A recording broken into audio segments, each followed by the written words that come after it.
Hello everyone, कैसे हो आप सब। आई होप कि आप सब अच्छे होंगे। आज हम करने वाले हैं यूनिट 6 में हम कर रहे थे उपन्यास, जो कि हमने 8 उपन्यास आगे की क्लास में कर लिए हैं। और आज हम करने वाले हैं आपका बंटी उपन्यास। आपका बंटी उपन्यास 1970 ईस्वी में प्रकाशित हुआ था। ये मनु भंडारी जी का उपन्यास है। इसका जन्म मनु भंडारी जी का जन्म 3 अप्रैल 1931 को हुआ था। मनु भंडारी की मृत्यु 15 नवंबर 2021 को हुई थी। जो कि मनु भंडारी जी का बचपन का नाम महेंद्र कुमारी था। वे मध्य प्रदेश के मंदसौर जिले के भानपुरा गांव में पैदा हुई थी। घर में सबसे छोटी होने के कारण सब लोग इसे प्यार से मनु कहकर बुलाते थे। इसका हमने देख लिया, बचपन का नाम महेंद्र कुमारी था। इसकी विषय वस्तु है दाम्पत्य जीवन का तनाव है, माता पिता के कटु रिश्ते का संतान पर प्रभाव, निजी जीवन में संघर्ष एवं घुटन की समस्या है, एक संवेदनशील बालक की कहानी है, विवाह विच्छेद की त्रासदी है। ये उपन्यास 16 भागों में विभक्त है। ये उपन्यास 16 भागों में है। यह एक बाल मनोवैज्ञानिक उपन्यास है। उपन्यास का आरंभ शकुन और बंटी के भावात्मक वर्णन से होता है। इस रचना के केंद्र में बंटी, जो पारिवारिक विसंगति का शिकार है, शकुन है और अजय का तलाक हो चुका है, किंतु उसका पता बंटी को अपने दोस्त टीटू से पता चलता है। पात्र है बंटी, जो शकुन और वह अजय का बेटा है। शकुन बंटी की माँ है, अजय बंटी के पिता हैं। मीरा है, जो अजय की दूसरी पत्नी है। डॉक्टर जोशी शकुन के दूसरे पति हैं। टीटू बंटी का दोस्त है। अमीर, जो डॉक्टर जोशी के बच्चे हैं, जो ये बाल पात्र हैं। परमिला डॉक्टर जोशी की मृत पत्नी है। चीनू है, मीरा का बेटा है, ये भी बाल पात्र है। फूफी, जो शकुन के घर की नौकरानी है। कुन्नी शर्मा साहब की लड़की है। इसके प्रमुख कथन हैं, जब धूरी गड़बड़ा जाती है तो जिंदगी लड़खड़ा जाती है, वकील चाचा कहते हैं। अभी से तुम्हारा ये हाल है तो बड़े होकर पता नहीं क्या सुख दोगे अपनी महतारी को, ये फूफी बोलती है। देना ही तो एक वचन दे दो कि हमारे बंटी भैया को जैसा आपने बिखेर दिया है, आजकल वैसा और मत करना। बाप के रहते ये बिना बाप के हो रहा है, अब माँ के रहते बिना माँ का ना हो जाए। ये फूफी का कथन है शकुन से। शकुन, मुझे डर है कि कहीं तुम अपना अकेलापन दूर करने के चक्कर में बंटी का भविष्य ना खत्म कर दो। ये वकील चाचा का कथन है शकुन से। वकील चाचा बोलते हैं, ऐसा ही होता है बहू जी, ऐसा ही होता है। अपने बोए सींचे पौधे से ऐसा ही मोह होता है, बिल्कुल संतान जैसा। जहाँ एक बार लगाओ वहां से उखाड़ा नहीं जाता। ये माली का कथन है शकुन से। ये क्वेश्चन पेपर में आया भी हुआ है ये कथन, कि ये कथन किसका है। ये माली का कथन है। अच्छा, क्या प्रेम सचमुच ही मात्र एक शारीरिक आवश्यकता है और एक सुविधा की जनक एडजस्टमेंट का ही दूसरा नाम है? बताओ, तुम्हें क्या कभी अपनी पत्नी की याद नहीं आती, और आती है तो क्यों? इसी उसी तुम क्या कहोगे, शकुन का कथन है। ये जोशी से बोलती है। अब हम आपका बंटी का पूरा सार देखते हैं। आपका बंटी मनु भंडारी का सुप्रसिद्ध और स्वतंत्र रूप से लिखा गया प्रथम उपन्यास है, जो तलाकशुदा दंपतियों के बच्चों पर पड़ने वाले प्रभाव से जुड़ा है। ये कालजयी उपन्यास है, हिंदी साहित्य की एक अमूल्य निधि है। ये मनु भंडारी द्वारा रचित एक बाल मनोवैज्ञानिक उपन्यास है। यह 16 भागों में विभक्त है। इसका प्रकाशन सन 1971 में हुआ था। उपन्यास का आरंभ शकुन और बंटी के भावात्मक वर्णन के साथ होता है। इस उपन्यास के केंद्र में बंटी है, जो पारिवारिक विसंगति का शिकार है, और शकुन और अजय का तलाक हो चुका है, किंतु इसका पता बंटी को अपने दोस्त टीटू के द्वारा चलता है। जो इसका दोस्त है टीटू, बंटी को वो ही बताता है कि उनके माँ बाप का तलाक हो चुका है। शकुन और अजय के विफल वैवाहिक जीवन का सबसे अधिक प्रभाव उनकी बेटे बंटी पर पड़ता है। यह उपन्यास हर बच्चे की कहानी है, जो इन इन प्रकार की परिस्थितियों के बीच पिसकर अकेले, जड़हीन और अनचाहे होते चले जाने और अभिशप्त हो गए हैं।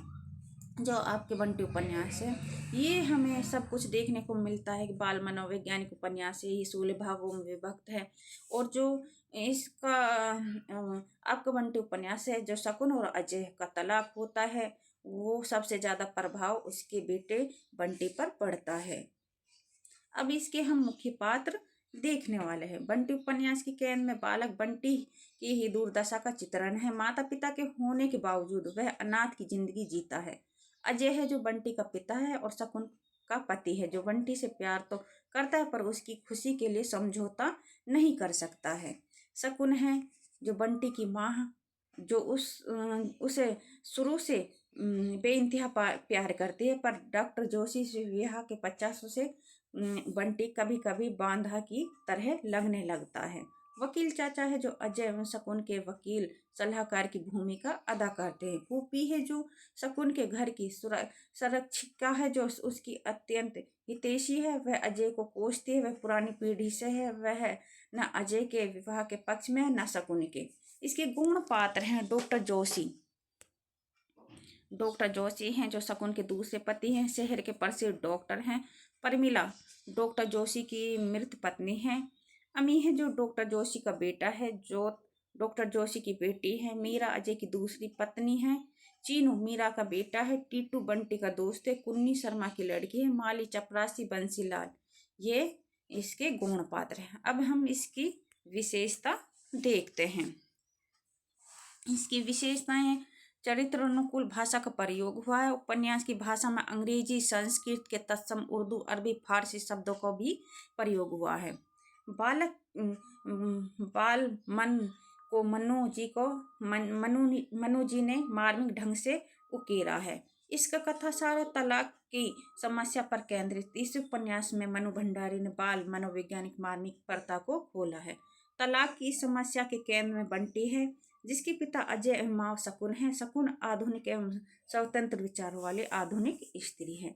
वही अजय अहम भाव से भरा पुरुष है। दोनों में से कोई रिश्ते को लेकर शकुन को तैयार नहीं है। वे केवल एक दूसरे के झुकने की प्रतीक्षा करते हैं ताकि एक बड़ा दिल करके दूसरे को माफ कर सके, लेकिन ऐसा नहीं हुआ है और अंत एक दिन के बीच तलाक हो गया है। अजय मीरा नामक एक स्त्री के साथ रहने लगता है और इधर शकुन भी डॉक्टर जोशी से विवाह कर उनके घर चली जाती है।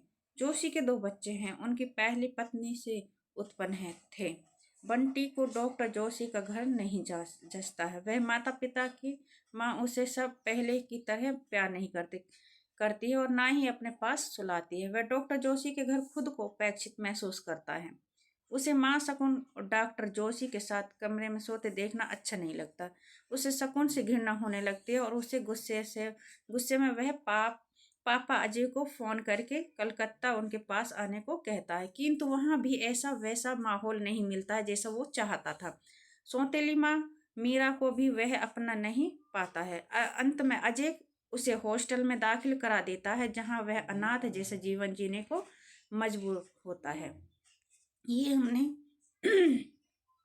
इसके कुछ सार देखा है और कुछ हम देखने वाले हैं। अजय शकुन के अपने स्वार्थ में बेटे का जीवन पिसता चला जाता है। दोनों में से किसी के पास त्याग भावना नहीं है।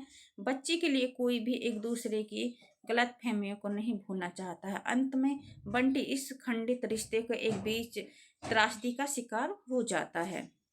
इसके प्रमुख उदाहरण हैं। शकुन अजय के आपसी संबंधों में बंटी चाहे कितना भी फालतू और अवांछनीय हो गया हो, परंतु मेरी दृष्टि को सबसे अधिक उसी ने आकर्षित किया है। उपन्यासकार के लिए अप्रतिरोधित चुनौती, सहानुभूति और मानवीय करुणा के केंद्र सिर्फ वे ही लोग हो पाते हैं जो कहीं ना कहीं फालतू हो गए हैं। ये प्रमुख उदाहरण हैं जनपति बेटी बंटी की लेखिका का ये वक्तव्य है। जब तक आंखें खुली हैं, नजर कैमरे की दीवारों में कैद है, पर आंखें बंद करते ही जैसे सारी सीमाएं टूट जाती है और ना जाने कहाँ कहाँ जंगल, पहाड़, समुद्र तैर आते हैं आंखों के सामने। परिलोक की परियां और पाताल लोक की नाग कन्याएं तैरती हुई उसके सामने से निकल जाती हैं। बड़ी खातिर करना सीख गया हूँ। तू तो एकदम ही बड़ा और समझदार हो गया लगता है, वकील चाचा बंटी से बोलते हैं। तुम्हारा बड़ा तुम्हारा बेटा तो बड़ा गुणी है, शकुन कलाकार बनेगा, देखो ना इस उम्र में ही बड़ी अच्छी पेंटिंग्स बना देती है। वकील चाचा शकुन से बोलते हैं। मैं क्या जानता हूँ, मैं क्या जानता नहीं, इसीलिए तो कह भी दिया है। कोई और होता तो कभी बीच में नहीं पड़ता। अजय ने दस्तखत करके फॉर्म दे दिया है, कल तुम भी उस पर दस्तखत कर देना। मैं कचहरी में जमा करके उन जल्दी ही कोई तारीख देने के।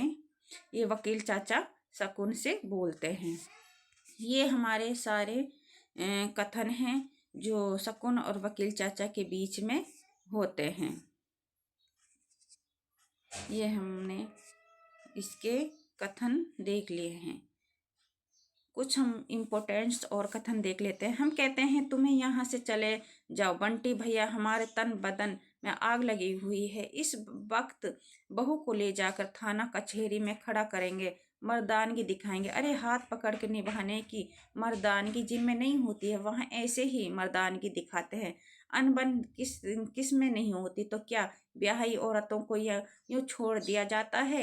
ये फूफी बंटी से कहती है, ये फूफी का कथन है जो बंटी से बोलती है। तब दो बाहों ने बंटी को उसे अपने में समेटा, बिना जरा भी विरोध किए वह इस प्रकार से सिमट गया मानो बड़ी देर से इसी की प्रतीक्षा कर रहा हो। एक बार मन हुआ कि गले में बाहें डालकर चिपट जाए, पर हिलाना तो दूर सांस लेने की हिम्मत नहीं इस समय उसमें। पर आज 4 लोगों के सामने मेरे मुंह पर जूता मारकर तूने बता दिया कि तुम क्या बना है और मैं तुझे क्या बना सकी हूँ। ये शकुन का कथन है बंटी से। तुम उस पर शायद इतना ज्यादा हावी रही हो कि वह पूरी तरह से लड़का बन ही ना पाया हो। तुमने उसे उधम करने ही नहीं दिया। हाँ, औरतों वाली जिद और रोना जरूर सिखा दिया है। ये जोशी का कथन है जो शकुन से बोलता है। अच्छा, क्या प्रेम सचमुच ही मात्र एक शारीरिक आवश्यकता और सुविधाजनक एडजस्टमेंट का ही दूसरा नाम है? बताओ तुम्हें। ये शकुन का कथन है जोशी से। ये हमने देख लिया है आपका बंटी उपन्यास के कथन सार और उसके बारे में प्रमुख उदाहरण। वीडियो अगर पसंद आई हो तो लाइक कीजिए, शेयर कीजिए और कमेंट कीजिए।